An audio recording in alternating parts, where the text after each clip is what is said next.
तक कि यादवों में फूट डालने के लिए कंस और कृष्ण का तुलना भी होने लगा है। तो समझिए कि आप ही का अगर बेटा अगर मान लिया जाए कि बीजेपी के साथ है तो वो बेचारा कृष्ण है, अगर बाप उसका अगर आरजेडी के साथ है तो समझ लीजिए कि उसका बाप कंस है, यानी कंस का बेटा जिसने ठीका लेकर के साल साल तक आपका शोषण करने का काम किया है।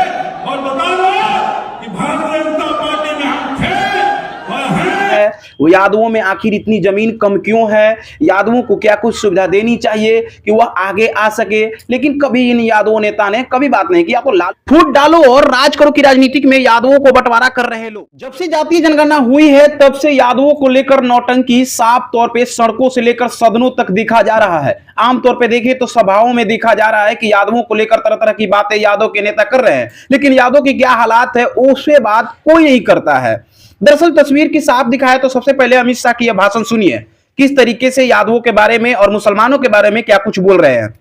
हमने इसका समर्थन किया था, मगर हमें नहीं मालूम था लालू जी के दबाव में यादव और मुस्लिमों की संख्या बढ़ाकर अति पिछड़ा को न्याय करने का काम ये नीतीश कुमार और लालू करेंगे। सुन लिया, अमित शाह के भाषण में साफ तौर पे कहा गया है कि मुसलमान और यादवों की जनसंख्या बढ़ाकर जनगणना में दिखाया गया या तो कहे सर्वे में दिखाया गया है। अमित शाह बहुत भड़क रहे हैं, लालू यादव पे खास करके बहुत ज्यादा भड़कते, क्योंकि एमआई समीकरण लालू यादव के लिए मुख्य धारा होती है वोट बैंकिंग की।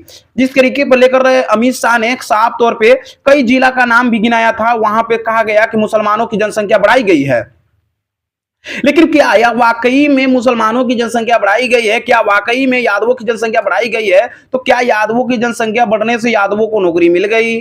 क्या यादवों की जनसंख्या बढ़ने से यादवों की नौकरी मिल गई? क्या यादव नेता उन लोगों के लिए रोजगार का सृजन कर रहे हैं? क्या यादव नेता लोगों को धर धर के यादवों को रोजगार दे रहे हैं?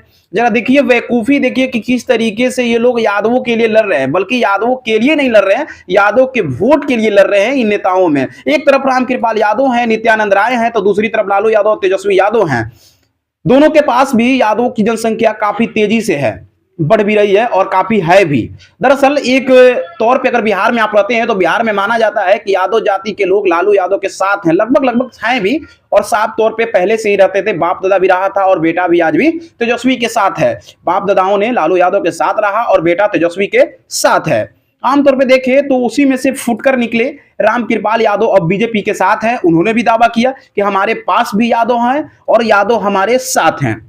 यहां तक कि यादवों में फूट डालने के लिए कंस और कृष्ण का तुलना भी होने लगा है कि जो यादव बीजेपी के साथ है वो कृष्ण है, जो आरजेडी के साथ है वो कंस है। तो समझिए कि आप ही का अगर बेटा अगर मान लिया जाए कि बीजेपी के साथ है तो वो बेचारा कृष्ण है, अगर बाप उसका अगर आरजेडी के साथ है तो समझ लीजिए कि उसका बाप कंस है, यानी कंस का बेटा कृष्ण।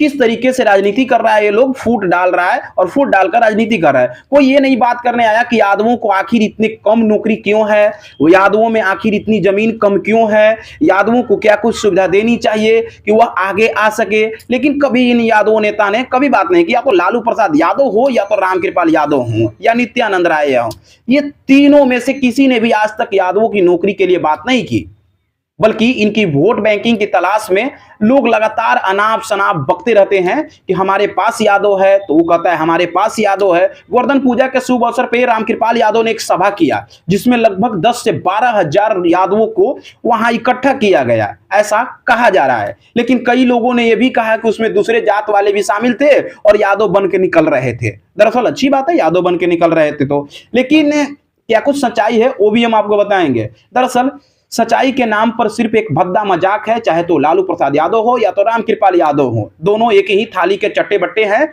और दोनों ने सिर्फ यादवों को लूटा है या किसी भी पार्टी ने भी लूटा है। अगर नौकरी की बात करें तो यादवों की उतनी नौकरी नहीं मिल पाती है, लेकिन हाँ पहले की अपेक्षा अब यादव जागरूक हो रहे हैं और काफी पढ़े लिखे हो चुके हैं और अपने अधिकार के लिए लड़ते भी हैं। फिलहाल देखिए कि रामकृपाल यादव क्या कुछ बोल रहे हैं। भगवान श्री कृष्ण ने अपनी उंगली पर उठा करके भगवान इंद्र के अभियान को तोड़ करके सिर्फ गोपालकों की रक्षा नहीं बल्कि यादव समाज के ही नहीं सब समाज की रक्षा करने का काम। आज तो ठेकेदार इस घमंड में है कि हम हैं वह कृष्ण वंशज समाज के लोगों, हम कहना चाहते हैं अभिमानी हो, मेहनत हो, गरीब तबके के लोग हो, मुसीबत में रहते हो और अपने स्वाभिमान को भी बेचने का काम नहीं किया हो।